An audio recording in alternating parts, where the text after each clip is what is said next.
Good morning, everybody. Welcome to another episode of Real Hawk Talk. Yes, it's a Real Hawk Talk episode, even though we are in the mornings, or in the morning, I should say. We got to have Real Hawk Talk on a game week. And the only two folks that are not actively celebrating Christmas, Jeff Simmons and myself, are happy to start your Christmas morning talking about Seahawks. Hopefully you're all doing well. Hopefully you're got all the presents you wanted, gave all the presents you wanted, had all the food and all the stuff, and are bundled up on the couch ready for a football day. Jeff, man, how are you doing down there in Florida? I'm good. I'm outside right now. I was at the pool this morning. I'm ready to watch a bunch of third-string quarterbacks. I saw that on Twitter, man. You're like reacting to somebody saying how bad the slate was, and you're like, yeah, and I'm going to watch all of it. I don't know if I'm going to watch any of it, man. It's so bad. That's healthy. That's much healthier than I'm going to be playing inside with my son, and it's going to be on. Yeah, I mean, that makes sense. If I've got a young kid around and I'm not going anywhere, I think that makes some sense. Yeah, if I had freedom with my day, I would be outside all day. I wouldn't watch any. I don't know. But yeah, I mean, Rachel and I last night found ourselves like searching for old movies that we hadn't watched for a while, and we watched a Will Ferrell, Amy Poehler movie called The House. Do you remember this? Yeah, I remember that movie. Where they like set up a casino in their neighborhood. It was so panned. Like I think I had like 20% Rotten Tomatoes. We've seen it before, but neither one of us could remember almost anything about it. That was a fun movie, man. Like it delivered. We were laughing quite a bit last night, and growing up around folks that like everybody celebrates Christmas. I certainly got my fair share of the Christmas Story and the debates around Die Hard and all that stuff. National Lampoon's Christmas Vacation. I saw that the other night again. That movie cracks me up. Do you have a Christmas movie that you enjoy when it comes on? Not really. I've been kind of isolated from Christmas a lot of my life, and my grandparents bought a place in Florida that we're still coming to. And as a kid, the only time to see my grandparents was coming down here in December. And so we always would just hang out, watch movies. We used to go to the movies a lot. Yeah. And now it's just with Netflix and everything. I don't even go to the movies a lot. And now I have one of these Fire Sticks where I can literally Google anything and put it in any movie. I watched Almost Famous last night, which one of my favorite movies. That's a good flick. Yeah, it's just that movie gets me every time. We watched Lucky Number 11 the other day. I don't know if you've seen that movie. It's like I have. It's a really good movie. I've seen it before, but it's just really good cast. No, I just try to watch movies with the hang out with the family. That's honestly it. Yeah. Well, I went around the locker room yesterday must have asked 15 players what their favorite Christmas gift was that they ever got. And there's a lot of good ones. I want to play for you. This is Gray Zabel's answer. Gray Zabel, favorite Christmas present you got growing up? I'm going to go with, we got a 120cc miniature snowmobile growing up. And in the South Dakotas, it snows from like October through March. So that was a pretty hot commodity. Having that in the neighborhood, riding that around the house and stuff, in the yard and stuff, is pretty sweet. Now, was it big enough that you could get like double up on it? Someone standing, someone sitting? You got to remember, we were probably 8 to 12 years old. That's when you do stupid things, man. Yeah, you'd pull the sleds and stuff. I mean, we did everything. We took it through a rose bush. We took it through my dad's grill. Like, it was basically indestructible back then. It was elite. We got 2 of them, so that's probably my favorite for sure. Love it. Yeah, there's really good ones, but I mean, is there anyone else that was more fitting to have a miniature snowmobile than Gray Zabel? That was so on brand. I was surprised he didn't say like a case of Busch Light or something. But probably started getting that when he was like 9 years old. But that is so funny. That's a perfect Zabel answer. Yeah. Anthony Bradford was funny. He got a Mongoose bike with like front and back pegs, and I was like, man, how big were you back then? I gotta ask, dude, because like I'm imagining you on the pegs of that thing. You must have worn that thing out. He's like, I was pretty big. Yeah, like how big of a bike was that dude? Yeah, I don't know how big it was. I saw him at LSU, and He must have been a kid at that point. But holy shit. Yeah. I mean, it's funny because I mean, a lot of these guys are. I mean, they're almost all in their 20s, and some of them are, very low 20s. It's like not that long ago. I was talking to Eric Saubert, and he said he dated himself because he was like, "Oh, well, my favorite present was a Nintendo 64." And Drew My Lock God. right next to him, and he's like, "Well, you are dating yourself because mine was the GameCube, which was kind of next." Oh man, I had a GameCube. And they were talking about who's better at Mario Kart, and I'm like, "Well, why you guys have all these competitions in this locker room? Why don't you settle it? Like, why isn't Mario Kart all over this place?" And I saw a light bulb go off. Apparently, so the Nintendo Switch, you can connect a bunch of those, and they did that when Saubert and Locke were together in Denver on the team plane.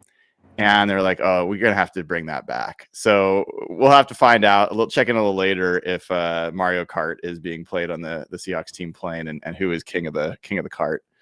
That's awesome. Every team should have an N64 set up with GoldenEye and Mario Kart, even Mario Party, Mario Tennis. But I'm probably dating ourselves. These guys in their early 20s probably wouldn't have a clue what we're talking about. Yeah. It was fun. It was fun for folks that want to hear all of the different Christmas present stories from the guys. Patreon.com/hawkblogger. I've got the audio up there for everybody, and it's also on Apple Podcasts and Spotify for anyone who wants to listen. So a lot of good stuff there. There's also some sound I wanted to play for you because I thought it was one. I was channeling you, who would like to see 100% play action rate from the Seahawks offense, and asked Klint Kubiak. I was like, for people that just don't know all the ins and outs, and they see how well play action's working, like, why don't people just run it all the time? And let me play this for you, and we'll listen to his answer.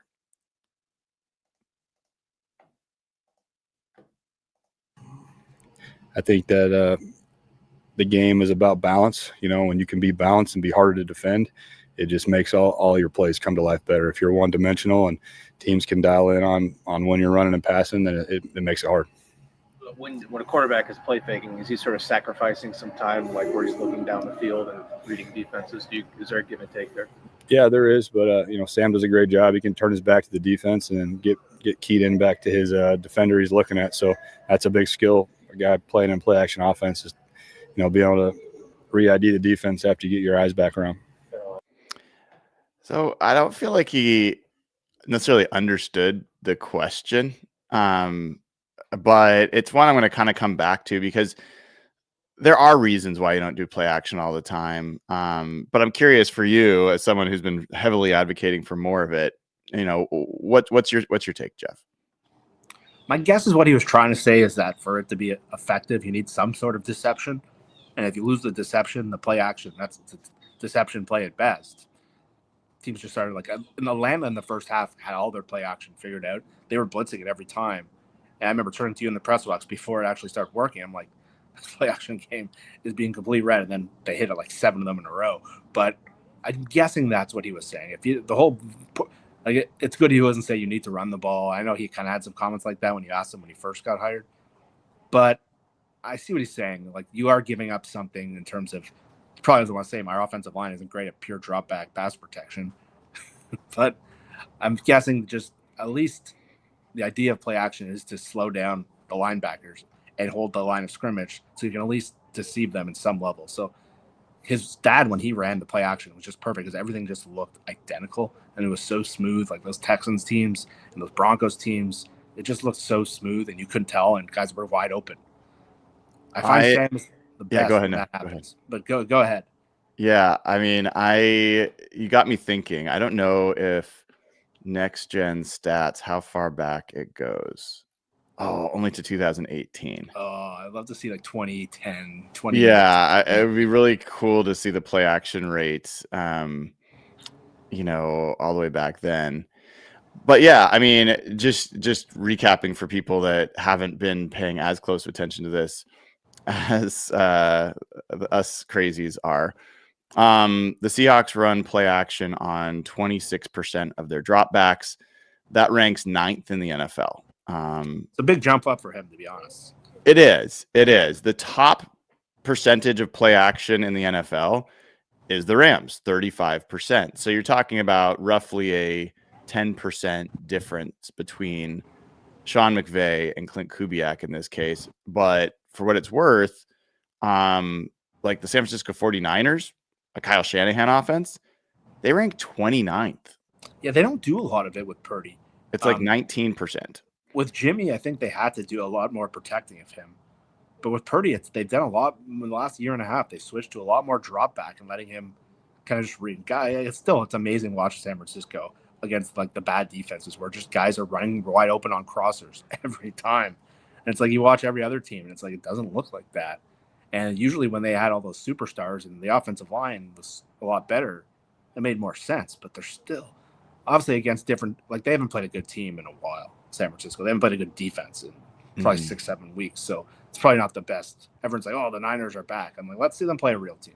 If they do that against this defense or against the Rams or whoever they play in the playoffs, okay, we can talk. But yeah, it's pretty wild that San Francisco, which the whole thing was that what he did so well with Jimmy when they went to those runs with them, where they could just, their run game was so dominant. Doesn't look like that with Purdy. They've kind of built in some new trust in him over the last year and a half. Yeah, I mean, it's interesting about the 49ers. I do believe their offense is really good and challenging, partially because of Shanahan, partially because of Purdy. I've just never gotten quite caught up in this whole Purdy's a fraud or like this whole debate about him. Like, I mean, I think he's a very good player. He's a very tough player to go up against. He's smart. He makes a lot of good throws. He's very resourceful. So I don't, and you know, I don't think Christian McCaffrey is as explosive as he was, but he's a workhorse right now. And the thing there is George Kittle rolled his ankle against the Colts, and he didn't practice yesterday, and there are some folks, including that internet doc David Chow, who's like, they should think about not playing him till the playoffs and make sure he's ready. And I'm like, really? Like, can you imagine if they don't play him this week against the Bears? I'd be pretty surprised. They said it's like the lower graded high ankle, like the lower, not high ankle sprain. Not a high ankle, yeah. Yeah, lower grade sprain, which is usually like a 1 to 2 week injury at best. And what made them so scared the other night is when Kittle is rolling like that, and he looked at like the peak of his powers. He was just dominating early in the game. And when he's going with their receivers and with McCaffrey, it's a really hard team to defend because they can just beat you at everything. And when you take him out, there's a big difference. Even the first game of the year when he went out and Jake Ton just made another one of those catches in the end zone that should have stood. That gave me some bad PTSD from the first half, the first game of the Seahawks. But when Kittle's rolling and he looks dominant, he does get hurt a ton. But he's the scariest part of their team, I think, right now. Yeah, I mean, one of the things that I wonder about is if you're Kyle Shanahan, do you let the injury situation leak into your mind at all? Or you're like, man, we have every single guy who could get injured has been injured. Maybe we do protect ourselves since we already have clinched a playoff spot. Maybe we're not as worried about the seeding, but I mean, they could have the number 1 overall seed. I just can't imagine them. Let me put it this way. If they don't go all for it this week against the Bears, and they lose, then I really have to wonder who they're going to play next week against the Seahawks. Like, the logic would be that they would rest some guys. If they don't go all out this week, I don't know why they would go all out if that number 1 seed's not even on the line. Yeah, like ideally, like they would love to spoil the Seahawks at their own stadium and take away their number 1 seed. But if you do that and they lose this week, you're then giving the Rams the number 1 seed, who in their mind might be a more feared competitor. So I don't know if that's their best strategy. I think it's a short-sighted move because they have beaten the Rams already this year. But McDonald, I don't know who he would view McDonald or McVay as more of a threat to them. But I think you would have to say the Rams at this point. Yeah, what do you think is better for the Seahawks? The 49ers winning on Sunday and eliminating the Rams from the division and number 1 overall seed competition, or 49ers losing and they are eliminated from the number 1 overall seed competition? The latter option. I think the 49ers losing and losing motivation and focusing more long-term is definitely the best. because I don't think, and even if we had it makes the whole game in week 18 a little different, but I don't think there's a huge difference from like the Rams standpoint, whether there's a 1 seed or the 5 seed. I think they're going to crush either Carolina or Tampa in the playoffs, and then you might have to play them in the first round as the 1 seed. So I think the far better scenario would be the Niners losing to the Bears, proving to be a bit fraudulent, and then maybe they kind of focus on getting into the playoffs, and then that takes them completely out of the 1 seed. I think that's your biggest hump to overcome right now, and anything that takes away from that is a huge advantage to the Seahawks. As far as Seahawks injury news, we got their first official practice in the books yesterday, although they did practice before that. And Charles Cross, Kobe Bryant didn't practice. I don't think they're going to play. Doesn't sound like it.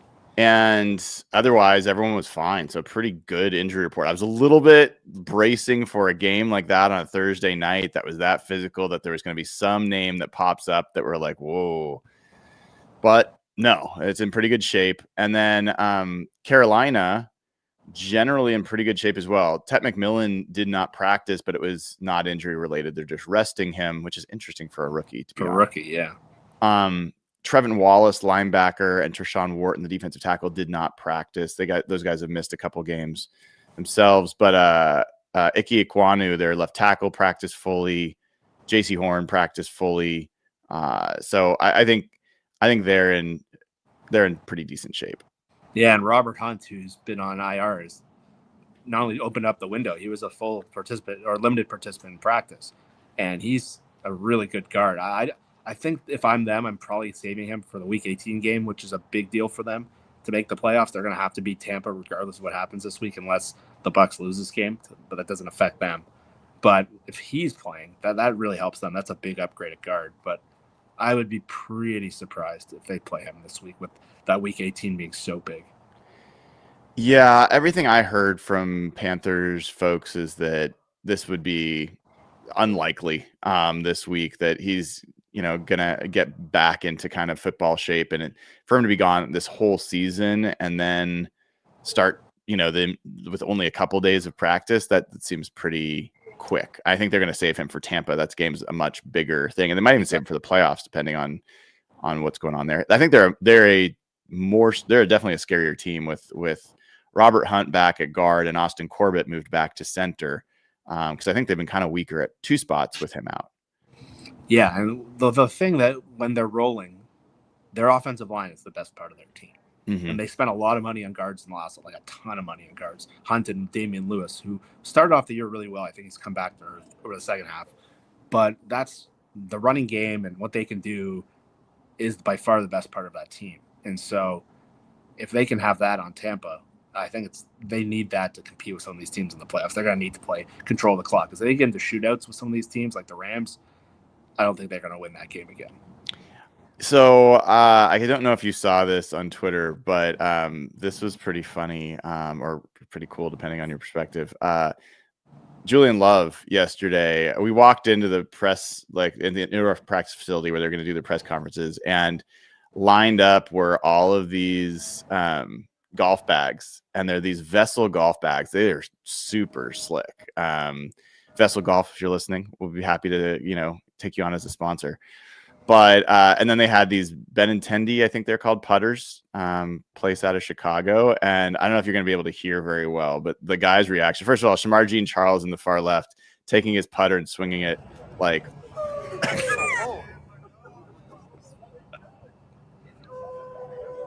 jealous as hell because he's not a secondary. Look at Darnold there. Look at Darnold sneaking it. So it was pretty funny because all the guys were just, yeah. Spoon was like, ooh, he was freaking out. He's like, I'm gonna have to take this to the game, man. And I don't think any of them most of them don't even know how to play golf. But you have to hold Brady Henderson back from sneaking his way over there. he was pacing it, man. Before they came out, he was looking really closely. It was funny, man. So that's awesome. Good for Love, man. That was pretty cool. Yeah. I felt like they missed a little bit of an opportunity. They all had their names and numbers stitched into them. It looked really nice with the Seahawks green. But it didn't say MOB. I felt like the dark black bag with an MOB on there would have been pretty sick, but that was cool. So one other sound I wanted to play for you is I think something that we've talked about a little bit, but I think deserves a little bit more of late, which is, remember when the Seahawks were struggling at home and everybody was like, maybe it's the defense, maybe they can't communicate. And there was some acknowledgement of that, but what happened this past week, I think it was Ernest. There's a couple of different people that acknowledged that like they just were miscommunicating and said part of it was crowd noise. So I asked Aden Durde yesterday, the defense coordinator, why, like, for someone who doesn't get it, why would you not just rely on hand signals? If you can't hear each other, why wouldn't you just turn more to hand signals? And here is what AD said. I thought it was really, really helpful. Yeah, you have to, but you also have to understand that you're giving away information the more you do that. You know, like, so it's the balance of both, and we have to keep working on like weaponizing our home. And I think we're doing a good job of it, but we have to keep pushing it. We have the sound up loud here. We have to work on silent communication, understand those things, how we practice, how we do it to play at home at a high level. Jeff, I thought that was perfect answer. And I think hopefully it addresses a little bit about why they can't just figure out a way to have this not be an issue. Offenses communicate silently. Yeah, it was super revealing too, because they've had a lot of big games where they just have had breakdowns, and it seemed like they've had communication errors. Like the Tampa game, there was a ton of them, and there was a lot of guys who didn't used to play, but Julian Love not being there and things like that. And last week, you saw a lot of like the breakdowns. There was that big Xavier Smith play, and there were some of the Puka plays, and it's just McDonald's defense is so complex. And he even acknowledged after the game where it's like I probably put too much on these guys in a short week, but it was very interesting to hear Aden Durde say that out loud and just say they need to figure out a way to make it simpler, because it seems like one of the knocks on McDonald's, some of these big games where I'd like to see the defense take over against some of the better teams, it does seem communication errors at home have been a consistent issue, and that's something they're going to need to figure out, especially if they're the 1 seed. That's something they're going to need to figure out, because this defense is so complex, and what they did in Baltimore to Purdy and what they did in Baltimore to Geno, like, we haven't seen a ton of that against some of the other quarterbacks, unless different personnel. This defense is special. I think that's the one thing really holding this team back. I think some of those communication breakdowns, some people think maybe this is too complex, but yeah, I'm glad they're working on it. I'm glad they're self-scouting, and I thought that was a very telling answer. Did you, speaking of this is all, I'm going around different places, but did you see any of the Jordan Poyer interview with Tyler Dunn, so former safety, played for the Dolphins, played for Bills, Dolphins, whatever. Anyway, it was about a bunch of stuff, and I'm not going to get into that, but there's this one aspect where he spent time talking about Anthony Weaver's defense in Miami, and how I'll try to find the exact quote because I think it's worth Poyer Weaver. Okay, let me see if I can find it so I can. Okay, so this is what he said. He said, nobody understood Anthony Weaver's system during his time in the Dolphins. It was the first time in my career I felt alone on the field. It's one of the worst feelings. You're out there having to guard everything. I didn't understand our defense. Nobody understood our defense. I can understand concepts of how an offense is trying to attack us, but if I don't know where the guy next to me knows where he's supposed to go, it's draining. It took a lot out of me mentally, physically, emotionally. That's Mike Macdonald's defense. Curious your reactions to that. So this is the thing where I've wondered about, because like, remember with Bill Belichick in his heyday, people were always trying to poach Bill Belichick's guys, and they always wanted them to be Belichick. And you could never, and even Pete's guys to an extent, but Belichick was the best one, where you could get Matt Patricia, or you can get all these guys, but you could never get Belichick. And Macdonald, I think his defense is super complex, super complicated. It's why there's that first window everywhere it's been where they really struggle. But the thing, I know Jordan Rodriguez has done a lot on this, where she was tied in with the Rams. What the thing Macdonald and his staff are really good at, and this might just be a Mike thing, is the way they communicate complex things to a very basic level. And when people have been around Mike and they try to have that Mike defense, but they don't have that part down, if you have the complexity of defense, but not the teaching part and simplifying it, that's what you get. You get a Miami situation where guys are overwhelmed. They don't understand. Poyer's been on a ton of different defenses, Green Bay, and he's been around for years.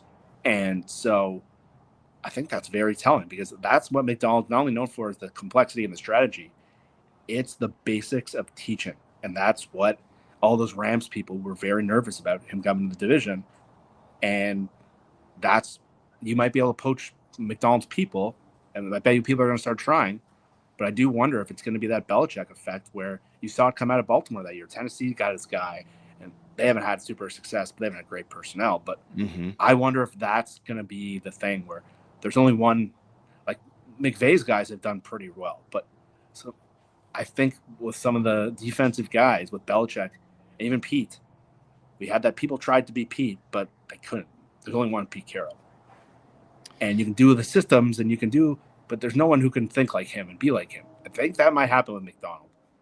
Yeah, I don't think it's going to be that stark because look at Jesse Minter in Los Angeles. I think even Denard Wilson in Tennessee has done relatively well with what he's had to work with. I think there's some evidence of it being able to be run by some other people, but I think the general point is exactly right that you're making. It's not just the system, it's the teaching of it, and it is sophisticated. And if you don't know how to convey those concepts, you're going to have some real challenges. And so part of what is interesting to me about that, besides how portable the system is it is sophisticated. And then you get into the communication stuff where they're talking about that being an issue. I still in my head can't quite wrap my head around the idea that offense can operate silently, but defense can't, because offense is not giving things away and defense is. Yeah, that's a hard one. That one doesn't totally square for me, but I'll say this: I took a walk yesterday because there's a long break between the Mike McDonald and player and locker room access, and then the coordinators. And when I was out walking on the trail by the VMAC, the sound for practice was super loud. I mean, I was a mile away and I could still hear it. So I think they are taking this seriously. They practiced outside. It was cold, a little wet, rained a little bit. I think they're preparing for playoff home games. It's being self-aware and not naive, and like seems like some of the older Seahawks staffs were never trying to solve the recurring issues that would haunt this team. So I think one of the best things about Mike and in Durde and the whole staff is they self-scout really well. You saw them coming out of the bye last week. I think they're very understanding of what their issues are and what they need to get better at. And prepping for home playoff games. That's crazy still. We got a long way to go in these next 2 weeks, but holy shit. You would have told me they might be the number 1 seed. Oh, God. I know, man. It's wild. I'm gonna have to go back and look at some of our predictions, see where we are. In fact, let's take a little detour real quick. I am curious. We won't go through all of these, but I'm curious where some of them are. Folks, if you haven't given the show a like already and click subscribe, please do. We're up over 31,000 subs, which is great. Would love to add you to the family. Predictions. Okay, 2025 predictions. All right, so not at the win-loss, but I'm looking at the prop predictions we made. We've already joked about the JSN receiving yards. We're all way below what he's already at. Cooper Kupp touchdowns. That's an interesting one. How many touchdowns do you think Cooper Kupp has this year? 5? I don't know. I'm going to look. People can guess in chat while I'm looking it up. Cooper Kupp has 2. Really? 2 touchdowns. And he just had one. I think, what was it, Atlanta? In Atlanta. Right. So we're all too high on that, at least so far. Who will be the second leading receiver in yards? I'm like curious. It was on the pace to be Horton. Who do you think's the second leading receiver right now? Garner? It's Cooper Kupp. Okay. Cooper Kupp, 558. Anyone hit that one? Yes, you did. Evan did. Dana did. Derek and Josh. That's a lot. I had this belief that Elijah Arroyo might be the guy. So shows you. How I thought far. it would take time with him, but Yeah, I'm still pretty high on him. As far as who is going to lead the team in sacks, I'm guessing you know who's leading the team in sacks right now. Williams? They're tied. 2 ties. Williams and Murphy? Williams and Murphy, 7 sacks. And there is nobody that guessed Byron Murphy. A few people guessed Leonard Williams. So the most probably comically false guess of who would be the first coach fired, and I had Shane Steichen. So well, there's talk he might be out. Really? Yeah. How could that possibly be? Because it's a new owner that the daughter took over the team, and they have a it's not deserved, but they have a history. Like, this whole regime has been really disappointing, and they haven't made the playoffs. And they were 7-1, and they're now probably going to end up 8-9 at best. There's talk that the daughters might blow the thing up and hire their own people, even though everyone said Steichen does not deserve it. But there's chatter that might happen if they go 0-2 to end the year. Man, it's just been such a mess for that whole organization since Luck retired. Let's turn our attention to some super chats and Patreon questions. We'll start with patreon.com/hawkblogger. And let me get to, we're way back in the time machine here. Let me get further down.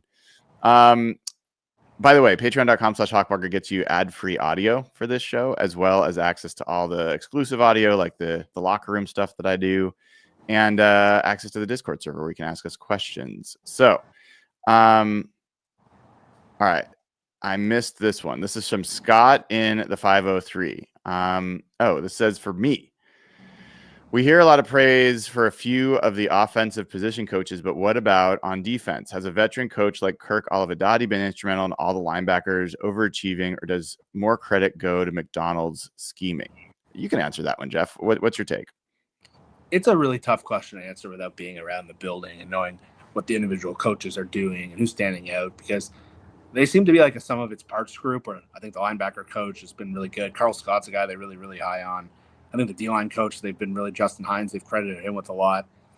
But I think the way it's going to work in those situations is it's always when there's that genius mastermind, we're never going to know who willingly deserve the credit. But I think they're very high on their internal coaches and the position coaches they have. And a lot of those defensive guys were the guys they initially plucked. They didn't make a lot of changes there. And really the guy who was kind of comical, we were talking about him getting fired all of last year, and Jay Harbaugh might be the best coach on their staff this year.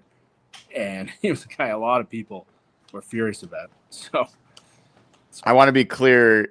There's other people on this show that was talking about firing him. I was never on the fire Jay Harbaugh train. I was kind of confused by it, to be honest, but they had a really bad game against the Jets. That was maybe the worst special teams game. It was really bad. It was really you've ever seen. But even the preseason, we were like, is he the one guy slagging a little bit? And yeah, I thought had a great year.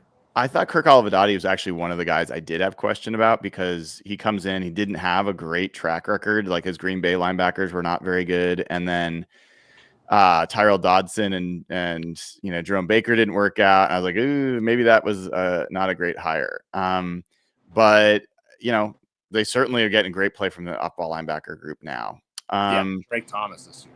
And I think Carl Brooks I'll be surprised if he sticks around that much longer. I think that guy should be a DC somewhere. He's a really good coach. They got a lot of good coaches on that side. Yeah. This one comes from Amy Holmes, the great Amy Holmes. Says in YouTube chat today, in reference to your article about John Schneider, the issue of Jody Allen as an ignorant owner came up again. It seems to me that she has really worked to be part of the process and understand all the moving parts of a football team. Why do people still seem to focus on this after so much improvement? I don't know. Ignorant?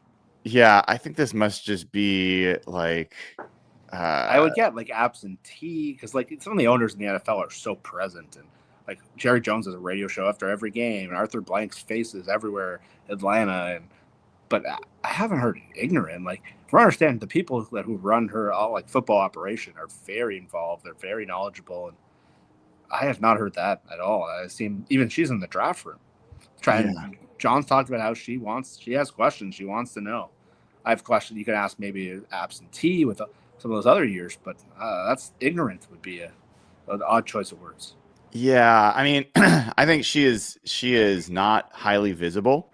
Yeah. And so we don't hear much from her. So I think it's hard to know where she is, but you can assess her as an owner by the decisions that she's made and her process for making those decisions. And look, everyone was trying to just come at her so hard when Pete and John were there and the team was struggling. It was like, oh, they're just going to hold on to these guys until it's time to sell. They're kind of an absentee group. And they fired Pete Carroll or let him go when they still owed him a lot of money. And a lot of owners, like, especially if you're an absentee owner, you don't do that. And then the fact of the matter is that you're signing up for not just doing that, but you're keeping John Schneider. So you're putting a crosshair on yourself for making it like one and not the other. And you're signing yourself up to be part of a head coaching search and have work to do, where a lot of these owners, again, if you're absentee, you're not signing up to get off your yacht to go, deal with coach search. So I think Jody Allen, even the parts of this that she is chose to delegate, I think have been positive. And I think you don't have to do everything to get credit for it. I think she's essentially gets credit for everything that happens with the Seahawks since she's taken over, because she could have decided at any point to do something totally different. Yeah, your job when you're running an organization or running an operation is to put the right people in place and stay out of the way. And so even Carolina, where that guy's been such a disaster, it seems like they've gotten better. Like, he's got Dan Morgan now, and he's Dave Canales, and they've got a system. They have good people. Like, they've hired some really strong analytics people, but she's put her team in place. They've been pretty stable in her management team, and then the decision to go with John Schneider, and you can't really argue that decision. If you saw that poll from Tom Pelissero, he said there almost is never a runaway favorite for executive of the year, and they pulled a bunch of GMs, and he got like 20 votes. So you can't really question what's going on there. They orchestrated a coaching search that they had patience. A lot of owners would have been like, what happened in Atlanta? You got to hire this guy now. You got to hire Raheem Morris. You can't let him out of the building. They let Mike McDonald out of the building. Tennessee hired Brian Callahan. They had Mike McDonald in the building. So I think the biggest decision is putting John Schneider in charge of the operation, asking the right questions about the draft. I think improving the locker room after that poll last year, or what was it, the weight room or something? The training facility, like and like, look, it would have been very easy to just keep Pete Carroll going, and you see how that's going in Vegas, and not that it takes swings at him, or a lot of people wouldn't have been okay with them trading their quarterback or trading DK Metcalf. And these are all moves that have worked in spades. Some people would have said, like, no, we're keeping DK Metcalf, pay him. Pittsburgh probably feels pretty bad about that right now. Yeah, for sure. All right, next one goes from Braxton. Which Nicky Manwari nickname goes harder, Demon Worry or Hit Stick Nick? I like Demon Worry. Yeah. Hit Stick Nick seems a little corny. Yeah. All right, so some of these questions are outdated, so I'm going to skip through these. All right, I'm going to ask folks in the Patreon RHT questions channel to not get into conversations, just ask questions, and so that it's easier for me to scan through. Otherwise, I'm going to be asking actual comments instead of questions. There's a question from KYP Duran who says, has any team ever gone 3 for 3 and 2-point conversions in NFL history? I saw some stuff about this. I don't know if there's actually even a way for me to look it up. There's some definitely unique parts of it, but you know what? Like, for whatever reason, that whole anomaly is not that interesting to me. I don't know why. I'm like, to me, it's the least interesting point of that show, that game. I wonder if you're like me and just sick of hearing the Charbonnet conversation. I am. I mean, the whining from the Rams fans, and even McVay, was, considering they blew a 16-point lead, they missed the kick, they went 0 for 5. That was fanboyish. I thought that was so embarrassing. The tone coming out of the Rams this week. I came really close, and I decided not to, asking DeMarcus Lawrence, like, hey, if you guys had been the team that blew a 16-point lead, do you think that Mike McDonald would be spending time talking about why the officials screwed you guys? I would have worded it differently, but I just know DeMarcus would have he would have had something to say about it, but I chose to not do that because I mean it's annoying and maybe I'm alone in this, but I think there is a 0.0% chance that Mike McDonald would be talking about the refs days later or that they need to change the rules or anything like that. I think he would be completely talking about the fact that they can't give up a punt return touchdown. They've got to put the game away when they have a chance to. They've got to finish, all that stuff. So I think it's been a really bad look on Sean McVay. He looks like a spoiled child. Yeah, I saw someone say they're acting like a kid who had his toy taken away. Yeah.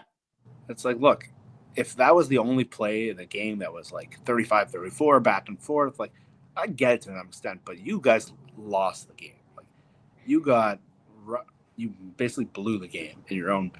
And you can't. If I'm the coach, I'm trying to fix those mistakes. If they want to spend time on these rules, and if they want to waste their energy whining, and their fans who seem to ignore that the Rams have benefited from, like, even against the Seahawks, like there's that DJ Dallas play over the year. Remember that play? It was in a lost season for the Seahawks, but that was like the most egregious penalty. And then there's the last year, or 2 years ago, there's Puka in the end zone and Witherspoon. That one sent me. I didn't blame the refs, but I hated that call. But there's just, even the first game, there's a lot of bad calls. But look, if that fat kicker makes the field goal, they probably win the game. So they can stop whining and just, they blew it. Simple as that. They did. All right. Sweet Lou says, on a scale of 0 to 100, low and high, for the Darnold confidence meter, be honest, where are you? 65. Yeah. I think we're in the same place. Like, I think it was very meaningful what he did the other day. I think when they let him loose, I still don't trust him. I still don't know if he'll do it again. But I think a lot of us were at the point where during the game where that number would have been a scary answer. But I need to see more than just one really good drive. I think the fact that he did it, but I think the mistakes he's making are still concerning. I think the coaching staff is acting like they don't fully trust him based on how they're calling the games. And I think we just kind of see what he is at this point. I think it's, again, very meaningful that he was able to win that game, bounce back. So we've seen the other games spiraled, and we saw it with Geno sometimes where he would just lose his mind and couldn't get back from it. But I think 65 would be my number. I think. You know what's one part of that game that I think got the least amount of attention that was really pivotal was the Cooper Kupp fumble. Yes. Because my feeling, and I'm not, I'll try to be objective. I thought they were going in for a touchdown. Like after that, like the way that drive was going and the way things, like their offense, I know I had a different opinion of the offensive play calling that first half, but I thought they were going to score there. On that play or just in the drive? No, on that drive. Like he was going to get tackled, and then I thought they were going to end up with a touchdown. If they had, and then they came out in the first possession of the second half and go again, it would have been 21-13. Like, oh yeah, and it would have been, and then they did. The whole feel of the game would have been different because even though Walker got that play right away, it only gave them the 1-point lead, and it still felt like the gut punch. They hadn't had any of those Darnold interceptions yet, but that it felt like the game had turned when like they had that Zach Charbonnet 2nd and 1, and they threw it twice and didn't convert, and then it just kind of spiraled after that. And then the Kupp thing was like the punch in the gut, right when it felt like the game was spiraling. But yeah, that could have completely changed the tone of the game. You score going into half, and you score coming out of half. Because really, it was that Darnold pick that brought them to the 1-yard line, which really gave the Rams that score back. Because even on the drive where they throw the pick to Kobe Turner, like they're driving, they're moving the ball, it would have been a lot more of a different game in context. It was just the interception from Darnold after that Kupp fumble. It was it just felt like the team wasn't ready and felt like some of the old Green Bay games. So, yeah, I think that would have completely changed the game, and it would have completely changed the context. And that's where all these plays matter. All right. Amani says, in a league where things change drastically every week, how concerned are we about a Carolina team that has a reputation for coming out of nowhere to beat contenders? I'll add to what Amani wrote there that the Panthers have beat the number 1 seed at the time, Green Bay Packers in Green Bay. They beat the number 1 seed at the time, LA Rams.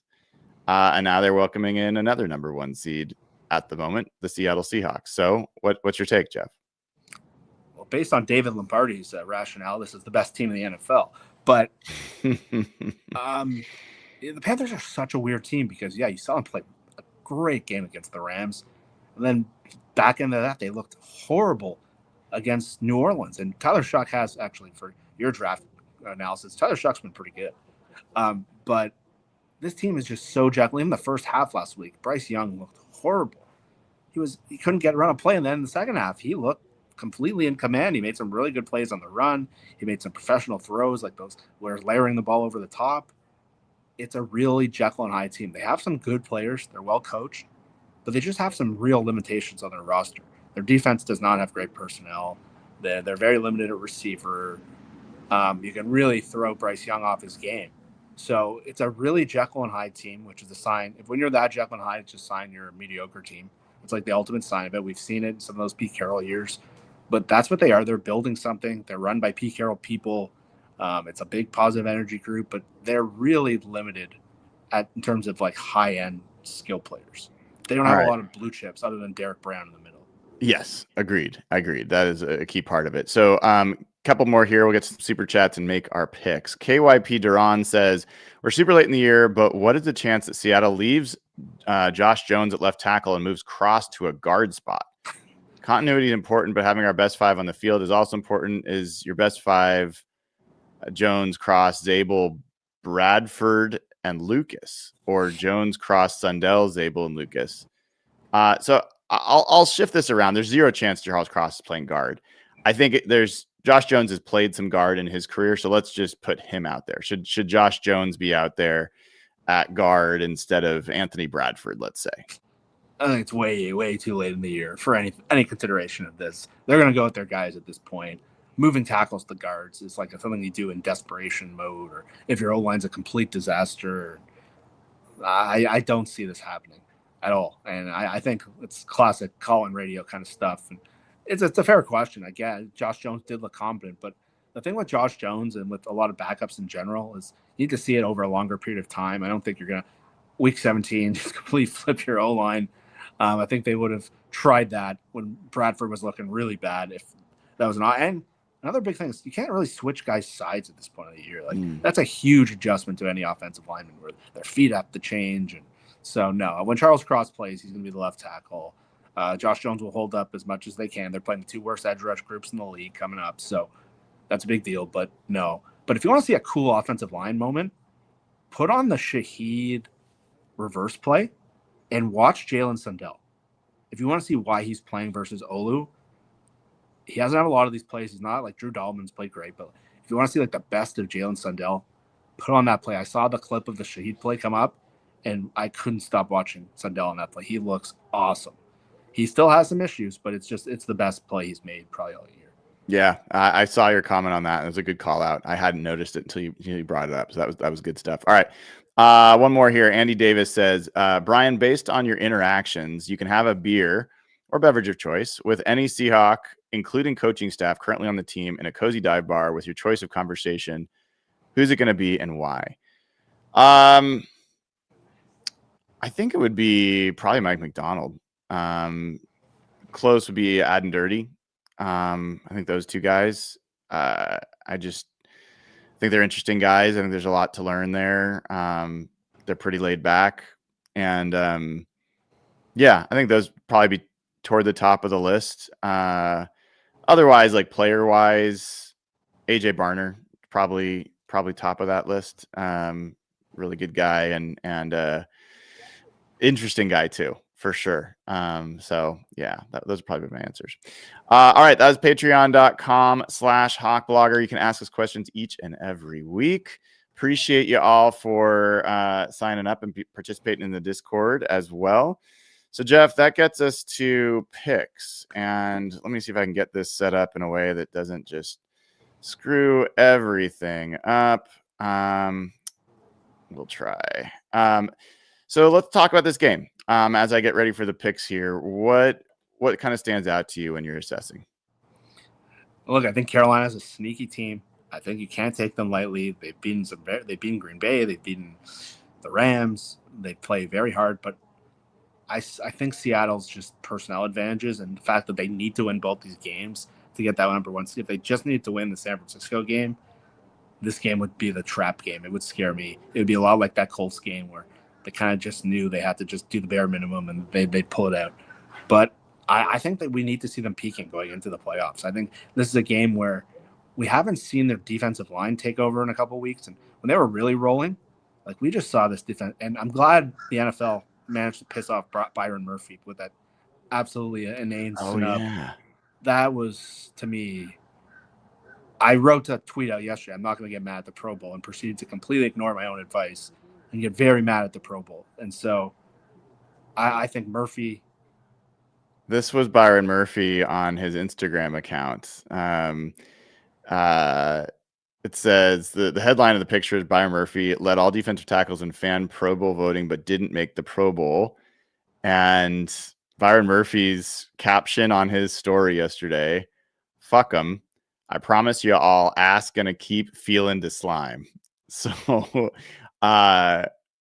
yeah, I talked to Byron yesterday, said a number of the other reporters, and he's not happy. He's certainly not happy about It'd be that. weird because, like, if you didn't have the counting stats and you needed to, like, see the charts, but he's got the counting stats and the fans voted for him. So if you look at the defensive tackle chart that goes out, like, him and Leonard Williams are side by side. And I'm glad Leo got his spot this year. I'm glad D-Log got his spot this year. But Murphy, to me, was, like, one of those guys I didn't even think about.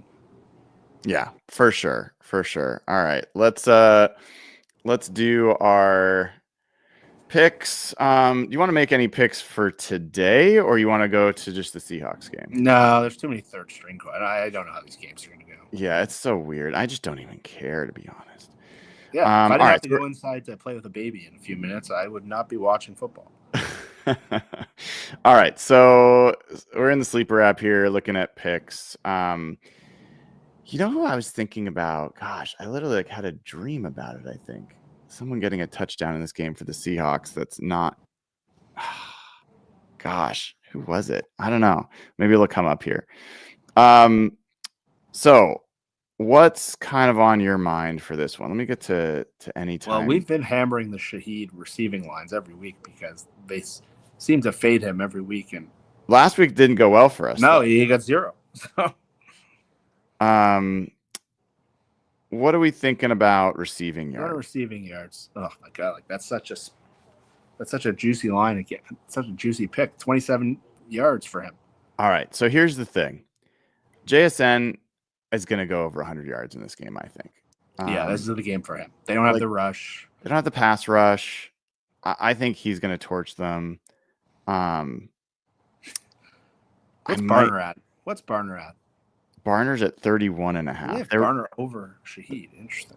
They're pretty bad against tight ends. Yeah, that's why I asked. So here's one that I feel pretty strongly about. Ken Walker over 12.5 receiving yards. They play almost all zone, and Ken Walker has just eviscerated zone as a receiver. So I kind of like that one. Yeah, let's take that one. Is Ken Walker ever going to get a touchdown other than a 50-yard run? Are they going to give him? I don't know, man. You interviewed him the other day. Yeah, it was a good conversation. It was nice that we got a chance to kind of get to know him a little bit better. What do you like? Rushing yards, I feel like, is big in this game. The Panthers are not a great run defense. The Seahawks have been coming on. Do you believe enough to take the more on either Ken Walker or Zach Charbonnet? Kind of like the Charbonnet in this game. Okay, all right. Although, like, I would love to say Walker and comfortably say it, but every week, based on the coaching staff, I don't know what I'm getting here. So every time I've been ready to believe in Walker, the thing kind of turns against me. So I'd love to see if Ken Walker has a game like he did last week. That makes this team so much better. Yeah, I like that. I think we got to add think we got to add something for the Panthers. Under and under. And under, like 201 yards passing for Bryce Young. Is he going to hit that? Receiving yards. They're not high on any of these guys. No, they're not. Yeah, I mean, passing touchdowns for Bryce Young. Yeah, I can go with the less than 1.5. Less than, yeah, so 1 or fewer. I think that makes sense. I think 1 seems right. Okay. All right. Well, so make sure you download the Sleeper app if you haven't already. And if you use promo code Hawks, you also will get up to $100 off on your first deposit. Terms and conditions apply. See Sleeper's terms of use for details. Currently operational over 25 states. Check out Sleeper today. All right, Jeff, let's make our final picks. What is going to happen in this game? What's the final score? I think it's going to be an uncomfortable first half, and then the second half, the cream rises to the top. So I think it's going to be very similar to the Jaguars game. And it's pretty amazing that Jaguars team is now one of the favorites in the AFC, because when we played them, they just got rolled. So I'm going to say 24-13 Seattle. Okay. I think this is a game where the Seahawks offense is going to put up points. I really do. I hope so. I really hope so. And I think just about everything the Seahawks want to do, they should be able to do against this team. The biggest downside or like question mark for me is that they play a lot of zone. Sam Darnold has had more challenges with zone this year. I finally was able to find what I was looking for statistically. He's been much better against man. And they do pick the ball off a lot. So that's the one kind of question mark. I think they're going to be able to run the ball. I think they're going to be able to pass protect. And I think that the receivers and the tight ends are going to be open. I just think there's going to be the Seahawks are going to score 30 points at least, I think, in this game. I'll give the Panthers 17. But I think the Seahawks are going to win this game relatively comfortably. And that's not because I don't respect the Panthers. I just think the Seahawks are a really tough matchup for them across the board. So I think the Seahawks take care of business this week. And then we're talking about a winner takes all week. Number 18. one seed game. Yeah. Well, I think the 49ers Bears game is super important for Seahawks fans, because if you're the Seahawks, if the 49ers win that game and the Rams go 2-0, if the Seahawks do lose to the Niners, they would drop all the way to the 6th seed. If the Bears beat them, the worst the Seahawks could be if they win one of the games is the 5 seed, and that's a very different first round opponent. So it's going to be very fun to root for the Bears this week.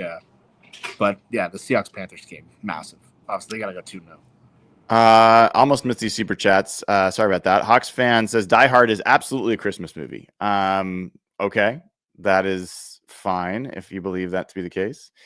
Landon Howell, happy holidays week, boys. Beers on me. Well, thanks, man. Appreciate it, Landon. And then we got a couple of from Space FTW's gifted 20 Hawk Blogger memberships. Really appreciate it, man. And thanks to everybody who's tuned in on this Christmas day. Hopefully you enjoy the rest of your day. Jeff, man, good seeing you. We won't be able to do a Seahawks Saturday. I'll be flying. So we'll talk again, maybe post-game show on Sunday.